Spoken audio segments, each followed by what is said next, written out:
ये बात किसी से ढकी छुपी नहीं है कि पाकिस्तानियों को खाना पकाने, मेहमान नवाजी और एवरीथिंग फूड से बहुत ज़्यादा मोहब्बत है। लेकिन क्या आपको पता है कि कुलिनरी जो ओलंपिक्स होते हैं, जो साल 1900 से हो रहे हैं और हर 4 साल के बाद जर्मनी में मुनक़िद होते हैं, उसमें पाकिस्तान ने पहले कभी पार्टिसिपेट नहीं किया था। ये साल पहली मरतबा था कि पाकिस्तान की टीम वहाँ पे पहुँची और जो कराची शेफ़्स एसोसिएशन पाकिस्तान है, उन्होंने वहाँ पे IKA ओलंपिक्स में अपने नाम किए सम ऑफ द बेस्ट अवार्ड्स। और ये ख़बर भी हमने आपको अपने ही सेगमेंट में दी थी, अपने प्रोग्राम में दी थी, और जो पार्टिसिपेटिंग टीम थी उनसे मुलाकात करवाई थी। वी प्रॉमिस्ड यू कि हम आपके पास अपडेट्स लेके आएंगे कि इनका एक्सपीरियंस कैसा रहा, वहाँ पर पाकिस्तान टीम ने कैसे परफॉर्म किया। तो आइए आपकी मुलाकात कराते हैं शेफ़ आयशा मुश्ताक से, जो कि मेंबर हैं कराची शेफ़्स एसोसिएशन की, पहले भी पार्टिसिपेट कर चुकी हैं और यहाँ पे भी इन्होंने ये गोल्डन शेफ़्स कैप अपने नाम की है। इसके अलावा इनको सर्टिफिकेशन भी मिली है। कितना मुश्किल था और किस तरह का एक्सपीरियंस रहा, क्योंकि 125 ममालिक से यहाँ पे पार्टिसिपेंट्स पहुँचते हैं।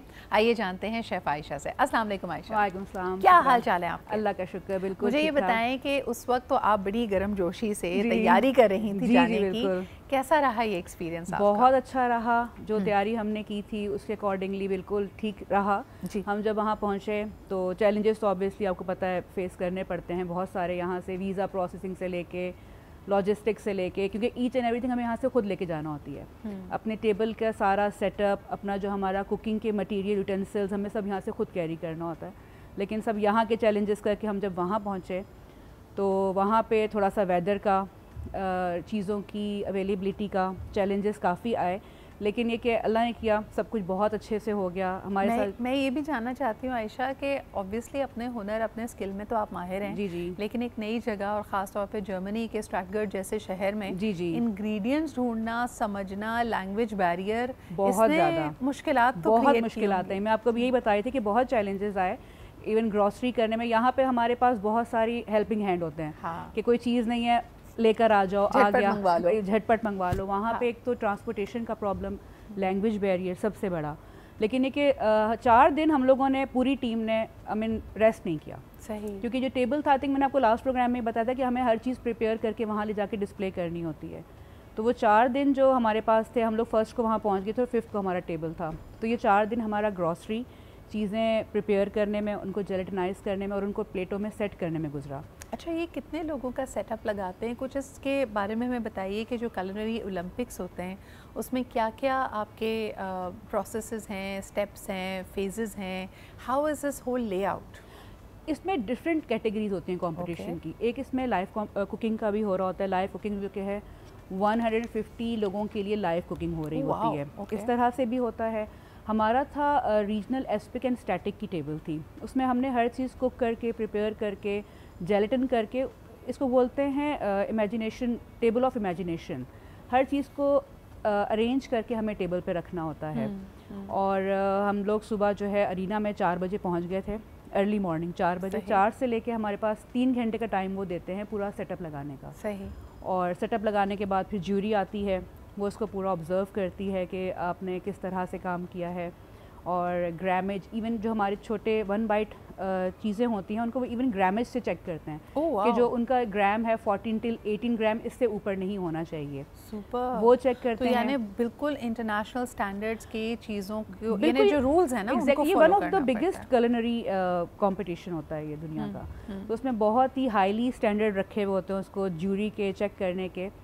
और इस तरह से रहा। लेकिन हमारे जो प्रेसिडेंट हैं शेफ़ मोहम्मद अफजल, और जो हमारे टीम कोच थे शेफ़ मोहम्मद रईस, जो कि अमेरिका से आए थे, उन्होंने हमारे बहुत अच्छे से गाइड किया और बहुत अच्छे से अल्लाह ने किया हमारा अच्छा हो गया। कितनी बड़ी टीम वहाँ पे पहुँची थी, और इसमें आइडिएशन में जब आप लोग थे कि टेबल पे क्या बना के उसको सजाना है, ये आइडिया कैसे कंसेंसस डेवलप करते थे? क्योंकि आमतौर पे टीम्स में इसी तरह के डिसीजन सबसे मुश्किल होते हैं। जी, ये पूरा 1.5 साल का प्रोसेस है ये। इसमें हम लोगों ने बीच में 3 से 4 मरतबा टेबल पाकिस्तान में डिस्प्ले लगाया है।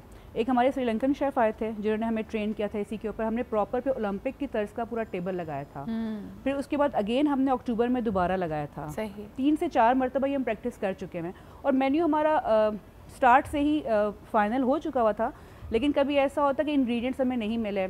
जर्मनी में हम गए, जो चीज़ें हमें चाहिए थी वो हमें नहीं मिली। तो धनिया पुदीना नहीं मिल रहा होगा आपको। तो फिर हमने फ़ौरन वहाँ पे उसी टाइम हमारे पास प्रिंटर थे, फ़ौरन रेसिपी चेंज की, फ़ौरन प्रिंट आउट निकाले, उसको फ़ौरन उसी अकॉर्डिंग उसके तहत हमने किया। लचक आपको ऑर्गेनाइजेशन देती है कि अगर इन वजूहात की वजह से आपको अपनी रेसिपी में या इंग्रेडिएंट्स में तब्दीली लानी पड़े तो उसका प्रोसेस क्या होता है, उनको कैसे आप लोग नोटिफाई करते हैं और फिर कैसे इसको एग्जीक्यूट करते हैं? एक्चुअली रेसिपी हमें ना उस टाइम पे देना होती है उनको, पहले हमें नहीं देना होता। ओके, तो हम जब टेबल का सेटअप लगा रहे होते हैं तो विद द नेम टैग और रेसिपी हम उस डिश के साथ रखते हैं। तो ये हमारा जो था इसमें 5 कोर्स मील था, 3 कोर्स एपेटाइज़र था, 4 डिज़र्ट प्लेट्स थी और 1 बाइट पैटिट फोर्स थे डिज़र्ट के, कैनेपीज़ थी 4 डिफरेंट टाइप की। तो अकॉर्डिंग अगर सब चीज़ों को मिलाया जाए तो आई थिंक 300 चीज़ें थी छोटी छोटी मिला के। ओके, और जब हम टेस्ट बड्स की बात करते हैं, क्योंकि आप एक इंटरनेशनल ग्लोबल स्टेज पर हैं, क्या on this table of imagination आप लोग पाकिस्तानी टेस्ट बड्स, हमारे मसाले, हमारे जायके भी ले जा सके, या आपको एक इंटरनेशनल प्लेटफॉर्म पे परफॉर्म करना था? नहीं, इसमें हमने इस दफ़ा जो है पाकिस्तान का पतीसा, मलाई खाजा, हाँ, और ये चीज़ें हमने जो है पे डिज़र्ट में जो है अपनी टेबल पे रखी, उन्होंने बड़ा पसंद किया इस चीज़ को। मलाई खाजा उनको बड़ा अच्छा लगा, जो लेयरिंग उसके अंदर की हुई थी, पर पतीसा के अंदर चॉकलेट की लेयरिंग वो उनको बड़ा अच्छा लगा। बाकी जो चीज़ें थी वो इंटरनेशनली एक यूरोपियन कुजीन को ही हमने फॉलो किया था, लेकिन अपने पाकिस्तानी मीठे हमने वहाँ पे मुतारिफ़ करवाए। क्या बात है। अच्छा, मुझे बताएं कि क्योंकि ये जहाँ हम दूसरी किसी भी प्लेटफॉर्म पे साउथ एशियन कंट्रीज़ को एक्सेप्ट, हाउ डिड योर, जरूर जानना चाहेंगे कि हाउ डिड योर परफॉर्मेंस और आप लोगों की जो टेबल सेटिंग थी वो उनसे कैसे कंपेयर की, क्योंकि टेस्ट बड्स हमारे कंपेरेबल हैं, जायके हम एक दूसरे के समझते हैं और पहचानते हैं। अच्छा, ये जो एस्पिक की टेबल होती है ना, ये एडिबल नहीं होती। ओके, इसको वो खा के टेस्ट नहीं करते, उसमें सिर्फ वो आपकी कुकिंग टेक्निक, आपकी जेलेटिनाइजेशन की टेक्निक और आपकी ग्रामेज सिर्फ उसको देख रहे होते हैं। इसमें खाना कुछ भी नहीं होता, सही, टेस्ट कुछ भी नहीं करते। लेकिन ये सब फाल रेसिपीज होनी चाहिए, एडिबल होना चाहिए खाना, लेकिन टेस्ट पे मार्किंग नहीं होती। टेस्ट पे नहीं, वो उसको सिर्फ उसकी प्रेजेंटेशन पे जज कर रहे होते हैं। उसकी ग्रामेज के ऊपर, उसकी पोर्शन साइज के ऊपर, उसकी टेक्निक के ऊपर कि आपने कितनी टेक्निक यूज़ की उसको बनाने के लिए।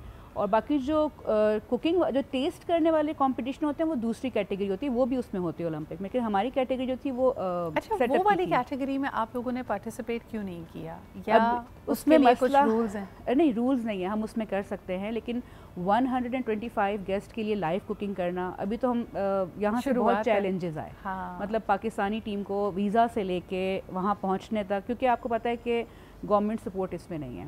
यहाँ पे जो कुछ भी है वो हमने अपने ओन पे किया, और काफ़ी सारा इसके अंदर आपको पता है कि एक्सपेंसेस बहुत ज़्यादा हो जाते हैं। फिर जब इतना बड़ा आप सेटअप वहाँ लगाते हैं तो फिर आपको इतना बड़ा सेटअप भी वहाँ पे अरेंज करना पड़ता है।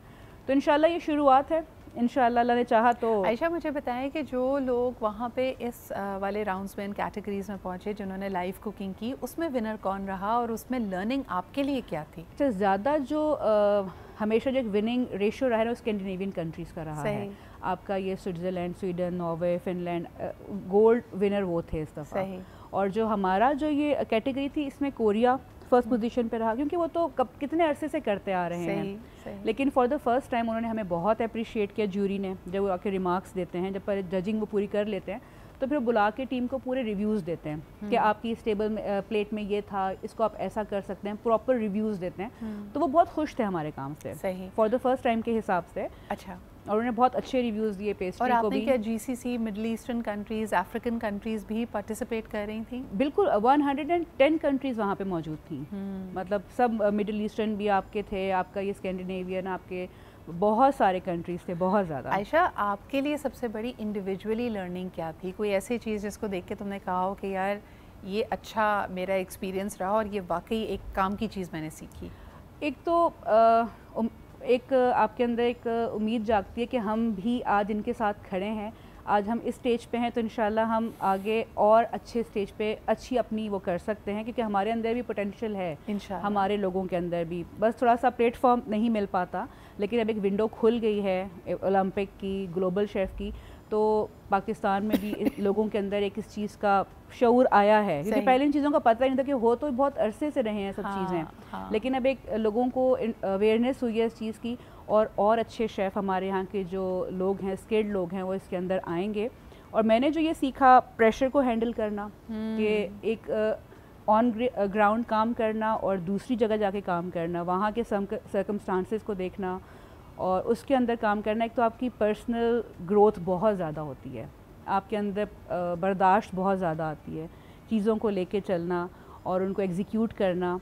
तो काफ़ी लर्निंग हुई, बहुत सारी चीज़ें, बहुत सही मैंने लर्निंग मेरी वहाँ पर हुई है। ज़बरदस्त, thank you so much chef Ayesha, और ये शुरुआत है and we wish you all the very best. देखें, हम अक्सर कहते हैं ना, जैसे एक इस्तिलाह मुझे बहुत पसंद है, एनालॉजी दी जाती है कि बारिश का पहला कतरा जो एक अननोन जगह पे जब बादल से वो टपकता है ज़मीन पे, उसको नहीं पता कि आगे क्या होने वाला है, तो किसी ने तो हिम्मत करनी होती है। So this particular group of people, they have been so inspiring because ये इतने टैलेंटेड अंदाज में आगे बढ़ रहे हैं और मुश्किलात को नहीं देखते, मुश्किलों में छुपी अपॉर्चुनिटी को देखते हैं। So I think that's the kind of people we need.